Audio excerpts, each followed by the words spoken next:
li amri wahlul 'uqdatam min lisani yafqahu qawli. Rabbi yassir wa la tu'assir, rabbi ta'mi bil khair, la hawla wa la quwwata illa billahil aliyyil azim. Amma ba'd. Yang saya hormati pengurusi serta barisan ahli jawatan Kursus Surau, yang saya kasihi Tuan Imam, Tuan Bilal, Haji-haji, Haji-hajah, ibu-ibu, ayah-ayah, tuan-tuan, perempuan, muslimin, muslimat yang rahmati oleh Allah Subhanahu wa taala. Alhamdulillah summa alhamdulillah. Pertamanya, marilah kita sama-sama menjaga kesyukuran kita pada Allah Subhanahu wa taala kerana masih lagi diizinkan oleh Allah dapat lagi tuan-tuan kita berada dalam bulan Ramadan. Sebelumnya kita bertemu sebelum Ramadan, dan alhamdulillah Allah masih lagi panjangkan usia kita dapat lagi bertemu. Kita masih lagi berada dalam bulan Ramadan ini tuan-tuan, masuk dah fasa yang kedua, dan kita bakal untuk masuk fasa yang ketiga. Apapun, alhamdulillah, syukur pada Allah Subhanahu wa taala, dengan mana kita diberikan kerahmatan, diberikan peluang lagi pada tahun ini untuk kita menambah lagi amalan kita, ibadah kita, dan lebih utama untuk kita menambahkan lagi bekalan-bekalan yang kita akan bawa untuk bertemu di hadapan Allah Subhanahu wa taala. Tuan-tuan perempuan rahmati oleh Allah Subhanahu wa taala, tajuk ini berikan kepada saya pada malam ini di antara amalan-amalan untuk 10 malam yang terakhir. Tuan-tuan rahmati Allah Subhanahu wa taala, kita tuan-tuan telah beribadah dalam bulan Ramadan ini, ada yang 30 tahun, ada yang 40 tahun, ada yang 50 tahun kita beribadah dalam bulan Ramadan. Bermula daripada akhir balik kita sehinggalah sekarang tuan-tuan, alhamdulillah. Kalau mana kita nak cakap bab hukum hakam tuan-tuan, semua dah pakar lah. Cuma hari ni, malam ni tuan-tuan, sekadar mana peringatan demi peringatan, nasihat demi nasihat. Ataupun bukan untuk tuan-tuan, saya tidak layak untuk mengajar, tapi malah untuk kita berkongsi ilmu. Moga-moga adanya manfaatnya pada malam ni, insya-Allah. Pertama ya tuan-tuan, masa yang diberikan saya 20 minit saja, jadi saya akan percepatkanlah tuan-tuan, insya-Allah. Yang pertamanya, amalan-amalan yang boleh kita laksanakan lebih-lebih lagi 10-nya malam yang terakhir ini. Yang pertamanya, kita kena jaga dari segi solat. Solat pastikan buat yang terbaik. Solat mestilah mengikut bila mana, jangan kita lengahkan waktu solat. Lebih-lebih utama bagi mana bapa-bapa yang mana perlunya untuk solat secara berjemaah. Solat berjemaah ni, kalaulah tiada kesempatan untuk hadir ke surau, tidak hadir ke masjid, kalau ada keuzuran dan sebagainya, solatlah berjemaah di rumah. Maksudnya bukan suruh galakkan sangat untuk solat berjemaah di rumah, tetapi kalaulah ada keuzuran, mungkin terlambat, terlewat, sakit perut dan sebagainya, tapi ambil kesempatan, ajak isteri sekurang-kurangnya untuk jadi makmum kita. Maksudnya jangan lepaskan peluang untuk solat berjemaah. Rebutlah peluang, walau bagaimanapun solat berjemaah, rebutlah peluang. Kalau ada anak, kalau ada cucu, walaupun kecil cucu kita tu, walaupun tak pandai sangat, baru 7 tahun, baru 8 tahun, ajaklah untuk solat berjemaah. Ambil peluang untuk solat berjemaah. Nak dapat 10 malam yang terakhir ni tuan-tuan, nak dapat amalan ibadah ni, nak rebut peluang 10 malam terakhir. Dan jangan kita lengahkan waktu solat. Mana pun kita pergi, kita kena solat tuan-tuan, walaupun kita musafir.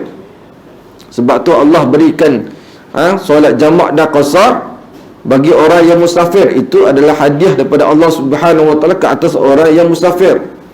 Ada orang tanya, mana yang lebih baik, solat seperti biasa, solat penuh tamam seperti biasa, ataupun solat jamak dan qasar? Kalau kita musafir, lebih baik dan lebih aulanya kita sebab solat jamak dan qasar. Ini hadiah pemberian daripada Allah Subhanahu wa taala bagi orang yang musafir. Dan berhebat juga tuan-tuan, orang yang musafir ini tidak digalakkan untuk berpuasa. Dalam ayat Quran pun ada sebut tuan-tuan, orang yang musafir dan juga orang yang sakit tidak digalakkan untuk berpuasa, tapi dikenaki untuk gantikan semula puasa tersebut. Tetapi bagi zaman sekarang tuan-tuan, walaupun kita musafir, tidak ada masalah sebab kita naik kenderaan, tak rasa pun kepenatan, tak rasa pun dahaga, maka lebih baik kita berpuasa. Jadi nak katanya tuan-tuan, amalan yang pertama, pastikan tuan-tuan solat berjemaah, dan jangan kita lengahkan untuk solat. Jangan waktu zuhur tuan-tuan, kita hampir-hampir nak waktu asar, baru kita nak solat. Kadang-kadang kita nak cover sekali tuan-tuan, waktu zuhur dengan asar tu, Punya nak jaga punya air uduk tadi, kita ambil ujung-ujung tuan-tuan, baru kita nak solat zuhur. Ini yang kita kena jaga tuan-tuan. Yang kedua tuan-tuan, kena laksanakan amalan dan bangunlah di tengah malam untuk buat qiyamulan. Waktu malam, waktu mustajab berdoa, maka tuan-tuan ambil peluang. Alangkah ruginya tuan-tuan kita bangun bersahur tetapi kita tak laksanakan solat sunat 2 rakaat. Kita bangun tuan-tuan nak bersahur hanya sekadar mana kita nak makan dan minum semata-mata, alangkah ruginya kita. Sedangkan kita boleh ambil kesempatan bangun awal sedikit, laksanakan solat sunat 2 rakaat. Itu tuan-tuan, solat sunat rakaat ni sekurang-kurangnya. Tapi kalau mana ada kesempatan, ada ruang dan masa yang panjang, buatlah solat-solat sunat yang lain. Solat sunat tahajud, taubat, solat hajat, tasbih dan sebagainya. Ini di antara solat-solat sunat yang boleh kita buat, yang menjadi kebiasaan. Bila mana adanya qiyamulan, inilah solat-solat sunat yang kita akan buat. Dan saya percaya insya-Allah mungkin di surau ni pun ada juga akan buat qiyamulan 10 malam yang terakhir. Maka rebutlah peluang tuan-tuan, datanglah ke surau untuk buat qiyamulan. Kadang-kadang orang tak tahu apa dia qiyamulan, apa benda solat sunat yang kita nak buat. Maka datang tuan-tuan, carilah masjid-masjid ataupun surau yang menganjurkan qiyamulan. Belajar bagaimana kita nak bangun berqiyamulan. Jadi tuan-tuan, yang ada kesempatan di rumah, ibu-ibu pastikan sebelum mana nak panaskan lauk, sebelum mana kita nak masak untuk suami kita, untuk anak-anak ataupun untuk cucu kita, pastikan dulu solat dulu 2 rakaat. Solat dulu 2 rakaat, barulah kita tuan-tuan sediakanlah makan minum dan sebagainya. Dan sahur juga tuan-tuan, jangan sama sekali kita tinggalkan waktu sahur, kerana sahur itu adanya keberkatannya tuan-tuan. Sebab tu sahur yang terbaik adalah kita melewatkan atau melambatkan waktu sahur. Maksudnya sahur ni bukan pukul 12 tengah malam. Sahur ni tuan-tuan bukan balik tarawih pergi kat kedai mamak tuan-tuan, cover dah makan malam dengan sahur sekali. Itu bukan sahur. Sahur ni di penghujung dah. Lagi 15 minit, lagi 20 minit, nak masuk waktu subuh, waktu itulah yang terbaik untuk kita bersahur. Di situlah ada yang keberkatan. Di situlah tuan-tuan, kalau mana kita berdoa pun Allah Subhanahu Wa Taala akan makbulkan doa kita. Maka tuan-tuan, ambil kesempatan bulan Ramadan ini sebagai tarbiyah kita tuan-tuan untuk belajar, untuk bangun di tengah malam. Bila mana kita dah biasa tuan-tuan dalam bulan Ramadan ni, insya-Allah menjadi kebiasaan kita. Bila habis bulan Ramadan pun kita masih lagi boleh diberi kesempatan untuk bangun tuan-tuan. Yang ketiganya tuan-tuan, bersedekah di bulan Ramadan ini kena bermula pada 1 Ramadan. Amalan-amalan yang kita buat, yang mana kita nak dapatnya malam Lailatul Qadar, bukan semata-mata 10 malam terakhir. Nak dapatnya malam Lailatul Qadar ni kena bermula daripada 1 Ramadan. 1 Ramadan sehinggalah 30 Ramadan. Barulah tuan-tuan Allah nak kurniakan ke atas kita, iaitu malam Lailatul Qadar. Malam yang ditunggu-tunggukan. Dan malam Lailatul Qadar ini bukan sekadar mana kita tunggu. Malam Lailatul Qadar ni tuan-tuan, kita kena cari malam Lailatul Qadar. Kalau mana sekadar mana kita tunggu, memang tak sampailah kat kita tuan-tuan. Tapi kalau mana kita cari, kita buat ibadah, kita pulung sungguh-sungguh daripada 1 Ramadan, kita dah target dah tuan-tuan nak dapatnya Lailatul Qadar pada tahun ni, insya-Allah tuan-tuan, orang itu akan dapat dikatakan malam Lailatul Qadar ni tuan-tuan. Kalau banyak tanda-tanda malam Lailatul Qadar, mungkin tak sempat tuan-tuan kalau kita nak bincangkan malam ni. Kita nak tengok dulu amalan-amalan apa yang boleh kita buat. Yang seterusnya tuan-tuan, membaca ayat-ayat suci Al-Quran. Bukan suruh baca banyak-banyak, tapi bacalah sekadar mana yang termampu kita boleh baca ayat suci Al-Quran. Bukalah Al-Quran, bacalah ayat-ayat Quran.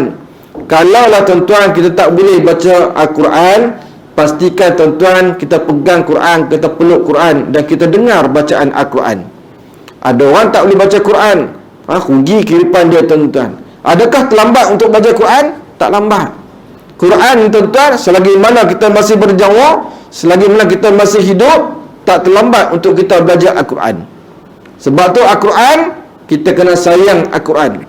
Salah satunya tuan-tuan, pahala Al-Quran, pahala baca Al-Quran yang tidak boleh tuan-tuan nak berbandingkan dengan pahala-pahala yang lain. Duduk di alam barzah, semua tuan-tuan ketika mana malaikat datang nak bersoal jawab dengan kita, maka akan dihalaunya segalanya pahala-pahala yang kita buat di atas muka bumi ni. Satu saja tuan-tuan pahala dan kebaikan yang kita buat ke atas Quran, iaitu sahabat kita sahabat dengan Quran. Al-Quran, kalau mana kita bersahabat dengan Quran di atas muka bumi ini sampai ke mati tuan-tuan, Quran ni akan jadi sahabat kita. Ini hebatnya Al-Quran. Sebab tu tuan-tuan, kalau tak boleh baca Quran, pegang Quran dan belajar Quran. Tak boleh baca Quran, buka Quran, tengok ayat-ayat Quran. Tak boleh juga tuan-tuan, menangislah di atas Quran, biarlah Quran tuan-tuan basah dengan air mata kita tuan-tuan. Ini Quran tuan-tuan, alangkah ruginya kalau kita tak boleh baca tuan-tuan. Ada orang tak boleh baca Quran, tapi dia minat nak baca Quran. Dia buka Quran, dia tengok Quran tuan-tuan. Dapat pahala tak? Dapat pahala. Tapi orang yang paling hebat, kalau mana dia merangkak tapi dia tetap juga nak baca Quran, Allah bagi tuan-tuan dua kebaikan ke atas dia. Sebab apa? Kesungguhan nak baca Quran, dan yang kedua dia boleh baca Quran. Biarlah kita merangkak sama sekali tuan-tuan baca Quran, tapi tuan-tuan belajar Al-Quran sungguh-sungguh. Andainya kita mati tuan-tuan ketika mana kita baca Quran, Allahu Akbar, Allah bagikan gandaan pahala ke atas kita tuan-tuan. Ni dalam bulan Ramadan ni tuan-tuan, besar ganjaran bagi orang yang baca Quran. Jangan kita puluh nak khatam Quran. Jangan setengah tempat-tempat tuan-tuan dia puluh sungguh nak khatam Quran, sehingga ke dalam kumpulan-kumpulan tadarusnya tuan-tuan baca tunyi langgang, baca tak ada dah ikut maklasnya, tak ikut tajwidnya. Sedangkan apa? Sebab nak pulihnya, nak habiskan khatam Quran. Sedangkan tuan-tuan, kita berhajat kita dalam bulan Ramadan untuk baca Quran, bukan untuk khatam Quran. Tapi kalau boleh khatam, alhamdulillah. Tapi yang paling penting, kita nak jadikan sebagai amalan dalam kehidupan kita untuk baca Quran tuan-tuan. Jadi ambil peluang untuk baca Quran. Ambillah masa-masa tertentu yang sesuai dalam bulan Ramadan. Sepanjang satu hari tuan-tuan, cari waktu yang sesuai. Ada orang sesuai selepas subuh, ada orang sebelum subuh, ada orang dekat-dekat nak berbuka puasa pukul 7 dah buka dah Quran. Sebab sepanjang hari dia dah sibuk, dia ambil masa pukul 7 sebelum nak berbuka. Pukul 7 sampai pukul 7 suku dia baca Quran. Daripada 7 suku sehingga 7.21 nak berbuka, dia berdoa kepada Allah. Kenapa? Ketika mana waktu nak berbuka puasa, doa cukup mustajab. Ambil peluang sungguh-sungguh tuan-tuan sebelum mana nak berbuka tu. Kita sebagai ketua keluarga, pastikan isteri kita, anak-anak kita, cucu kita dah ready, dah duduk dekat meja tuan-tuan. Lagi 5 minit, lagi 10 minit nak berbuka. Ambil peluang untuk berdoa tuan-tuan. Doa sungguh-sungguh. Sebab tu saya selalu tegur tuan-tuan ataupun selalu bagi nasihat. Doa ini kalau boleh tuan-tuan, bacalah doa yang mudah difahami. Kalau boleh tuan-tuan, bacalah doa dalam bahasa Melayu. Allah Maha mengetahui. Bila mana kita menghayati doa kita, permintaan kita, isteri kita pun faham, anak kita pun faham, mereka aminkan doa yang kita baca. Alangkah untungnya kita tuan-tuan, bila mana anak kita tuan-tuan, isteri kita mengaminkan doa kita. Mintalah satu demi satu apa yang berhajat kita nak berdoa. Ada orang tanya, apa dia yang kita nak minta ketika mana dalam bulan Ramadan ni? Apa doa yang kita nak minta? Dua yang paling utama yang kita nak minta tuan-tuan. Nak minta yang lain-lain pun tak ada masalah. Nak minta kaya boleh, nak minta borang semua boleh. Tapi dua ni paling utama. Yang pertama, minta keampunan dosa-dosa kita. Minta sungguh-sungguh apa dosa yang pernah kita buat. Daripada akhir balik dulu sampai sekarang tuan-tuan, banyak dosa kita. Kadang-kadang ada dosa yang kita ingat, ada dosa yang kita tak ingat dah tuan-tuan. Yang keduanya, pastikan tuan-tuan kita mohon dengan Allah Subhanahu Wa Taala nak masuk syurga. Bila mana kita mohon dengan Allah nak masuk syurga, bukan hanya dunia, seluruh alam tuan-tuan Allah akan berikan kepada kita. Kalau Allah bagi syurga, dunia pun Allah dah bagi dah tuan-tuan. Tapi kalau tuan-tuan minta dunia saja yang Allah bagi. Tuan-tuan boleh faham? Maksudnya, tuan-tuan minta syurga Allah Subhanahu Wa Taala. Tak perlulah tuan-tuan nak minta kerahmatan, taklah minta murah rezeki, tak payah minta dah. Bukan kata tak perlu minta, nak minta, tapi nak katanya minta terus syurga Allah Subhanahu Wa Taala. Ya Allah, masukkan aku dan kami seluruhnya ahli keluarga kami ya Allah ke dalam syurga-Mu ya Allah. Minta tuan-tuan. Ni utamanya dalam kita nak masuk syurga Allah. Minta sungguh-sungguh dengan Allah Subhanahu Wa Taala, biar Allah hantar kita semua dalam syurga Allah Subhanahu Wa Taala. Yang seterusnya tuan-tuan, kita ada mak dan ayah. pernah dulu mak ayah kita, tuan-tuan, kita pernah hidup dengan mak dan ayah kita. Ada daripada kalangan kita hidup di kampung, ada hidup di bandar dan sebagainya. Satu amalan, tuan-tuan, selain mana kita buat tahlil arwah, selain kita doa untuk mak ayah kita, satu amalan yang boleh sampai pahala kepada mak dan ayah kita. Amalan ni, tuan-tuan, tuan-tuan kena ingat balik apa dia amalan ataupun kebaikan mak ayah kita buat masa dulu, masa hidup dia. Contoh dalam bulan Ramadan, tuan-tuan, mak kita ni pernah buat kuih. Dia masak kuih, dia buat satu piring kuih, tuan-tuan, dia bagi jiran tetangga. Duduk di kampung, tuan-tuan, hantar pergi sebelah kiri satu pinggan, sebelah kanan satu pinggan. Mak kita buat, mak kita masak, walaupun cicak kodok, tuan-tuan. Bila mana mak kita meninggal, kita ingat tak mak kita buat? Kita ingat mak jasa mak kita buat dulu. Dia hantar sepinggan rumah sebelah kiri, dia hantar sebelah kanan sebelah kiri. Lagi 2 menu akan sampai balik, tuan-tuan. Tengok berkatnya mak kita buat. Jadi, tuan-tuan, masanya hidup kita di atas muka bumi ini, kita nak balas jasa mak kita, kita nak hantarkan pahala mak ayah kita, tuan-tuan, kita kena buat apa yang mak kita buat. Contoh, tuan-tuan rahmati Allah Subhanahu wa taala. Ayah saya, mak saya meninggal bulan 7 tahun lepas. Contoh, tuan-tuan, ni saya cerita kepada tuan-tuan. Bulan 7 tahun lepas, 2 orang meninggal, tuan-tuan.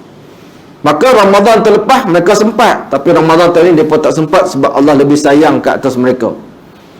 Ayah saya 13 hari bulan 7, mak saya 31 hari bulan 7. Bila mana meninggal mereka, tuan-tuan, ayah saya ini, tuan-tuan, bulan Ramadan. Bulan Ramadan tiap-tiap tahun. Hampir 10 tahun, tuan-tuan, ayah saya ni, sehinggalah tahun lepas dia tak pernah langsung, tuan-tuan, tinggal bersedekah daging, tuan-tuan, pada masjid. 20 kilo daging kepada masjid tiap-tiap hari Jumaat. Ini satu amalan yang terbaik, tuan-tuan. Tiap-tiap hari Jumaat, maksudnya sebulan dalam bulan Ramadan ada 4 kali Jumaat. Satu minggu hantar daging, tuan-tuan, RM250 untuk satu hari. Dia bagi daging pada masjid untuk apa? Masjid masak bubur lambuk. Tahun ni mak saya tak ada, ayah saya pun tak ada. Tok Siak telefon, tuan-tuan. Dia kata apa? Ayah kamu ni masa hidup dia, sering kali dia bagi sedekahkan daging kepada masjid. Kami tahu, tuan-tuan, semua tahu. Bila saya kata okey, kami semua tahu, semua ada bincang pun semua. Tahun ni nak teruskan ataupun tidak? Bincang adik-beradik saya, tuan-tuan, kita teruskan apanya amalan dan kebaikan ayah kita, kita teruskan, pahala ni akan sampai kepada mak ayah kita. Maksudnya, tuan-tuan, kita tak ada dah benda apa yang kita nak balas jasa mak ayah kita, kecuali kita nak cari kebaikan untuk kita hantar kepada mak ayah kita, tuan-tuan. Ini benda-benda yang boleh kita jadikan sebagai amalan. Walaupun mak ayah kita dah meninggal dah berapa puluh tahun atau berapa tahun, tuan-tuan, kita cara kita nak sayangkan mak ayah kita ni, walaupun mereka telah tinggalkan lama, dan kita laksanakan apa mak ayah kita pernah buat. Satu hari nanti, tuan-tuan, bila malam kita esok kita pun tak ada, kita meninggal dunia, anak-anak pula akan ikut tradisi yang kita buat semasa hidup kita di atas muka bumi ini, tuan-tuan. Ini yang dikatakan satunya pahala berpanjangan yang boleh kita salurkan dan kita berikan bantuan kepada mak dan ayah kita, tuan-tuan. Dan tuan-tuan rahmati Allah Subhanahu wa taala, hampir-hampir, tuan-tuan, 10 malam yang terakhir ni, tuan-tuan, ambil peluang tolong bermaaf-maafan di antara satu sama lain.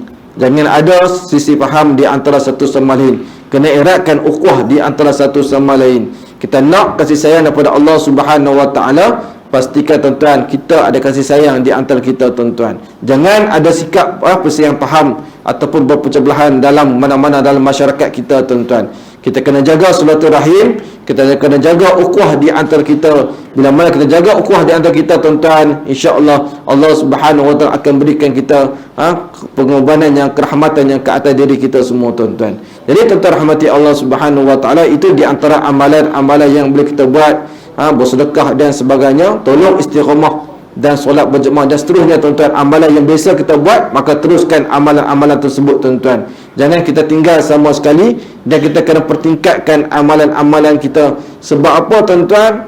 Kita tengok dalam bulan Ramadan, ramai yang boleh turun untuk solat insya berjemaah, boleh solat tarawih berjemaah dan sebagainya, sanggup tunggu sampai pukul 10, tuan-tuan.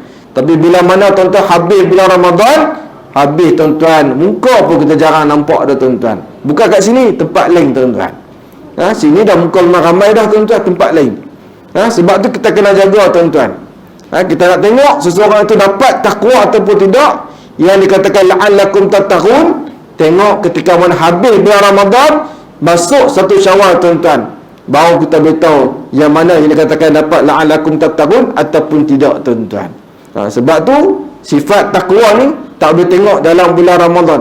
Dalam bulan Ramadan semua orang takwa, tapi nak tengok nanti tuan-tuan takwa ataupun tidak setelah mana habisnya habis Ramadan, masuk bulan Syawal, baru kita tahu tuan-tuan.